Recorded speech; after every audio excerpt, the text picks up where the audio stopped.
Nagsagawa ang Bangsamoro Government ng kauna-unahang regional distribution of Certificates of Condonation and Release of Mortgage o COCROM ng Ministry of Agriculture, Fisheries and Agrarian Reform o MAFAR ng BARM katuwang ang Department of Agrarian Reform o DAR Central Office. Layunin na aktibidad na palayain ang libu-libong Agrarian Reform Beneficiaries o ARBs mula sa matagal ng pagkakautang sa lupa alinsunod sa New Agrarian Emancipation Act. Tampok sa programa ang pamamahagi ng Camp Kitli CLOAS, regular EP CLOA titles at unang issuance ng ARB identification cards para sa daang-daang benepisyaryo mula sa 6 na lalawigan ng BARM. Pinangunahan ni BARM Chief Minister Abdul Rauf Macacua ang aktibidad kasama sina DAR 12 Regional Director Marian Loban Baunto, BTA Speaker Muhammad Yacob, MAFAR Minister Abunawas Maslamama at iba pa.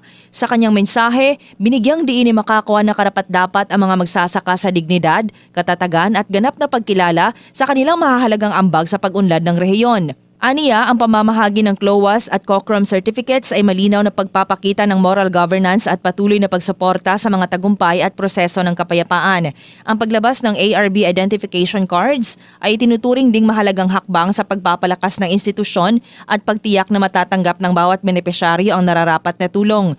Tiniyak ni Macacua kasama ang MAFAR, DAR at iba pang katuwang na ahensya ang patuloy na pagsusulong ng mas maunlad at mas makatarungang kinabukasan para sa mga Bangsamoro Agrarian Reform Beneficiaries.